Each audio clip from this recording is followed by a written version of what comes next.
Hello, all you apostates, heathens, and heretics. If you have been following along, you know I've been going down the rabbit hole of ancient Ugaritic myths. The reason that I think that getting to know these myths are important is because they give you an inside look into what the people who lived in the land of Canaan believed and thought at that time. The Bible is just a small window, especially when you start reading the Bible and you see that some of these epithets and the way that they speak about Yahweh, they've said the same or similar things about these other gods. The first text is about Baal, the storm god, having a son, but there's not much there. It basically just says he gets an heir to his throne. Baal, the Heifer, and Anat. In this story, Baal impregnates a heifer, and when the heifer is about to give birth, Anat gets aroused, so her and Baal make passionate, wild love. Baal sets out to go hunting, and Anat transforms into a bird and flies and follows along. When Baal saw his sister, he hurried to her side and bowed before her. The horns of your power, Virgin Anat, the horns of your power let Baal anoint. Let Baal anoint them against weariness. Let us plant in the earth my foes, and in the earth those who arise against your brother. And Virgin Anat lifted up her eyes and saw a cow, and it was turning round as it went, round in its pangs. In the grace, the beauty, the band of the Kotharat. The Kotharat are midwives to the goddesses. They come down from heavens, swallow like birds, bringing medicines, ointments, everything that you would need to give birth in the ancient world. Upon the heifer giving birth, Baal mounts Anat. I don't know why this makes me laugh. Indeed, like our progenitor, I shall mount you, as the ageless one who begot us. Baal advanced his penis to mesent, divine Haddad, his phallus erect. I love it. It gets better. Whew. Moist was the nether mount of Virgin Anat, as the nether mount of the most gracious Baal's sisters. Baal went up onto the mountain, and the son of Dagon into the heavens. Baal sat on the throne of his kingship, the son of Dagon on the siege of his dominions. The bull cried out, the grace, the beauty of the band of the Kotharat. A cow, she bore to Baal. So it looks like the heifer gives birth to a child for Baal. Anat climbed up to the mountain, and she proclaimed, hear the greatest good news, Baal. Hear the good news, scion of Dagon.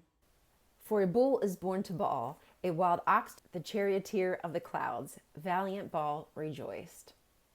He has a son. We don't know who the son's name is, but it does make you wonder, who is that son that the heifer gave birth to?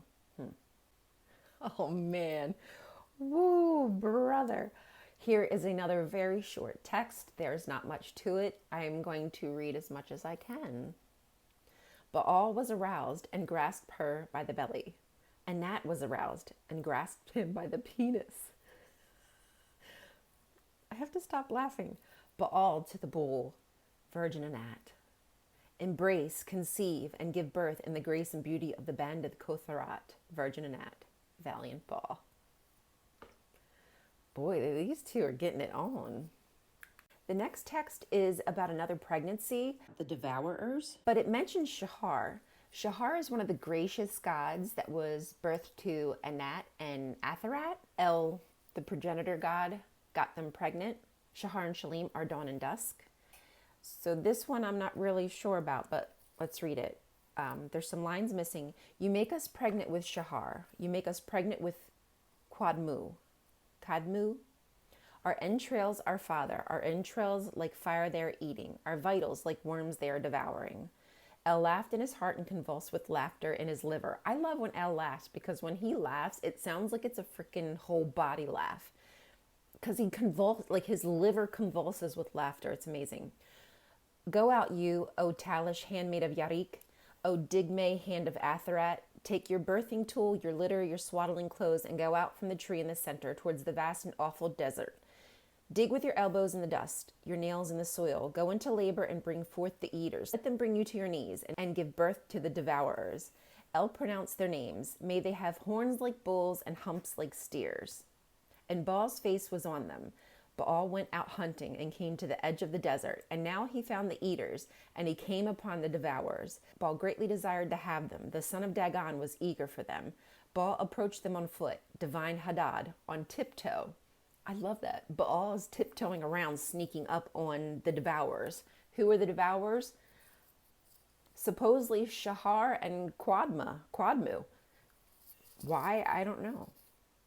So whoever these eaters are, it looks as though they seized and destroyed Baal and threw him into a swamp, and he got a fever and became hot.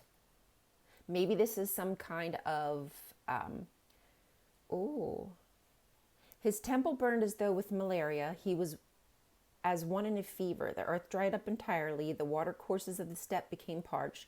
7 years El filled the fields and 8 anniversaries. For he was clothed as in a garment of blood of his brothers, as within a robe in the blood of his kinsmen. As 7 were filled for his 70 brothers, and 8 for his 80. The chief of his brothers found him, and find him did the chief of his companions. At the most dangerous moment, at the most crucial time, thus Baal had fallen like a bull. Okay, I'm not really sure what to make of this. It looks as if, to me, maybe Baal gets sick. You know, like maybe the drought has gone on too long. So maybe some of these are just rituals that are performed when the drought has gone on longer than usual.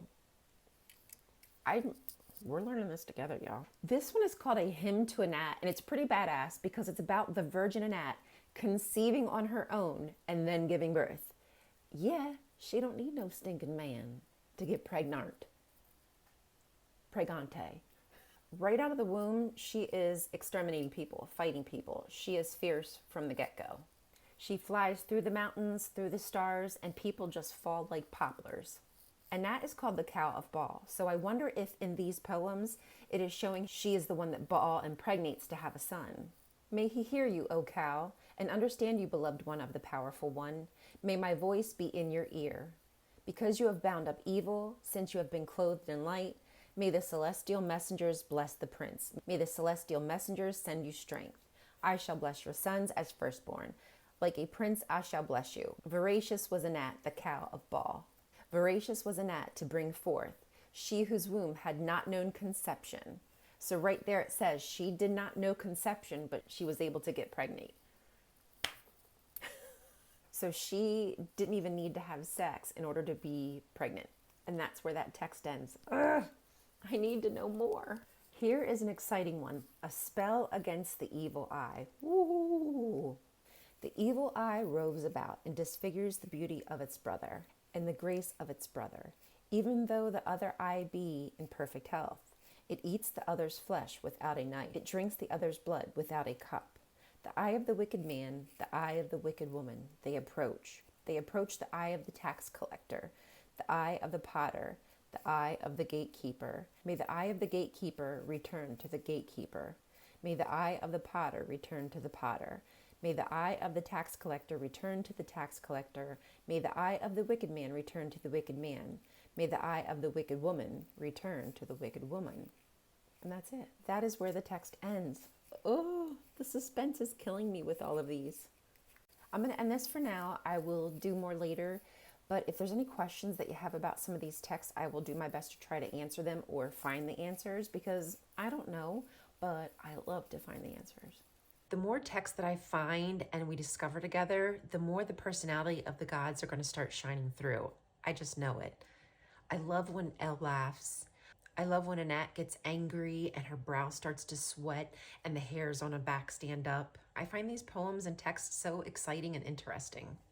I hope you do too. I'll see you soon. Bye-bye.